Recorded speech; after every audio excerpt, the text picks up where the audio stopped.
All right, let's dive in. A Republican backed by President Donald Trump emerged Tuesday as the front runner in the Central Washington race to succeed a retiring Republican congressman who actually voted to impeach Trump.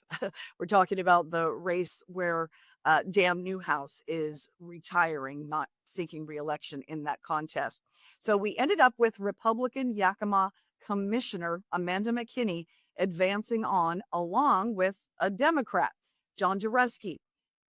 Both of them moved comfortably enough ahead based on initial returns that came in last night to basically preclude any of the other candidates in that wide field of candidates from advancing. It will be Amanda McKinney and John Dureski.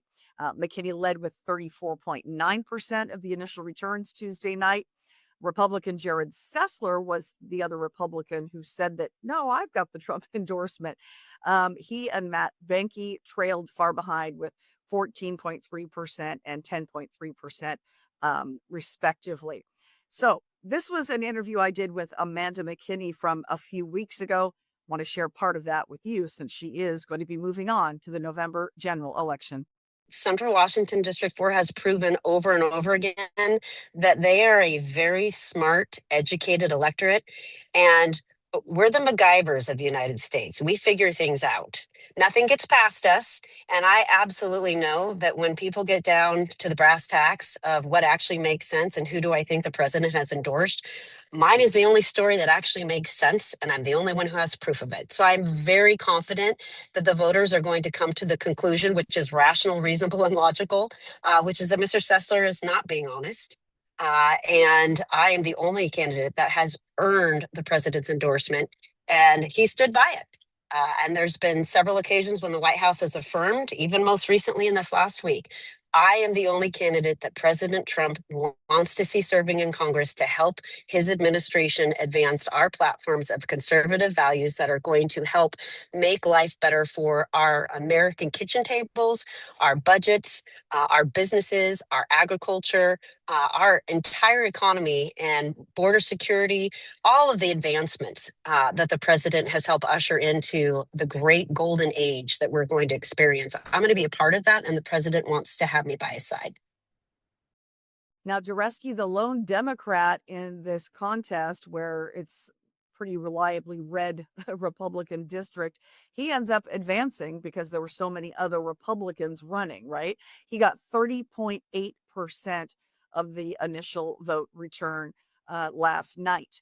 He told me about a week ago that he thought he might end up being the front runner after the Tuesday results came in.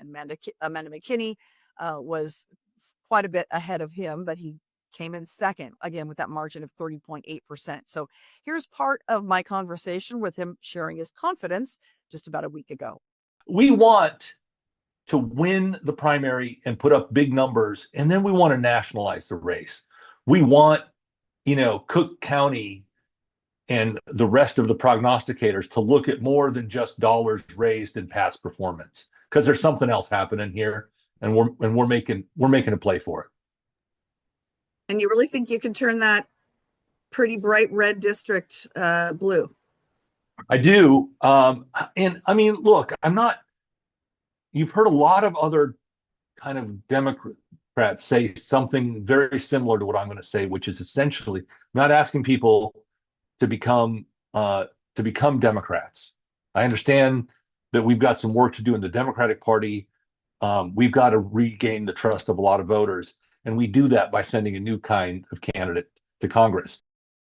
Now to the outcome in Congressional District 3 in Southwest Washington, where incumbent Democrat Gluesenkamp Perez is seeking re-election. She, of course, is advancing on, and she will face Republican Senator John Braun. They're both headed off to face off in that contest. Now, Gluesenkamp Perez ended up Tuesday night with 38.9%, followed pretty closely by Braun at 38.7%. It was something like 263 votes is all that separated the two of them after those first returns came in. And then Brent Henrick, a progressive Democrat who ran to the left of Gluesenkamp Perez, came in at 15.3%. So I had a conversation just this morning with Senator John Braun, who was feeling pretty good about where he came out.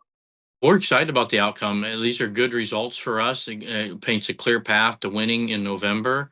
It's going to be close, just like I've said all along. It's a swing district. We're going to have to earn every vote, but I feel pretty strong. I think probably the most interesting thing is, over 60% of the vote. This is a two-term incumbent. Over 60% of the voters said no. That's sort of a stunning outcome for the other side, and gives us an opportunity to go to win those votes and win the election in November.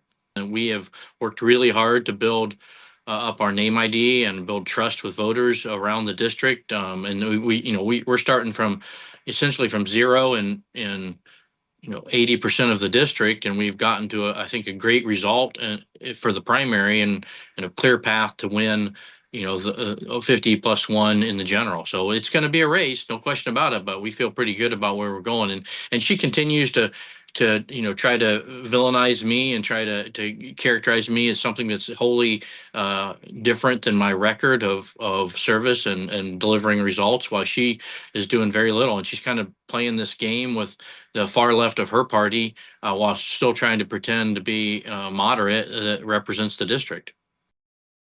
I did reach out once again to the campaign of Marie Gluesenkamp Perez, as I have several times. I was unable to elicit a response from the campaign.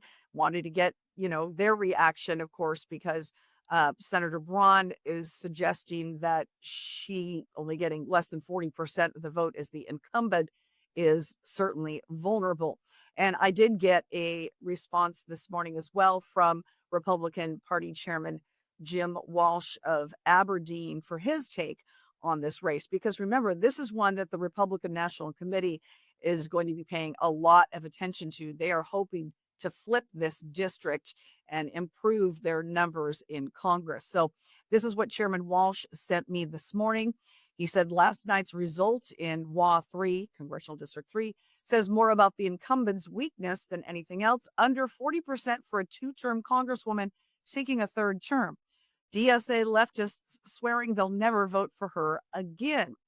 MGP Marie Gluesenkamp Perez has never faced a general election path this difficult. She's going to exhaust herself with all the spinning she has to do. He went on to say John Braun is genuine. All he has to do is be himself and show voters he'll represent them well in D.C. So that is going to be a race that is going to get a lot of attention from the Republican National Committee. Again, they are hoping to flip that district back to Senator Braun and earn another congressional seat for Republicans.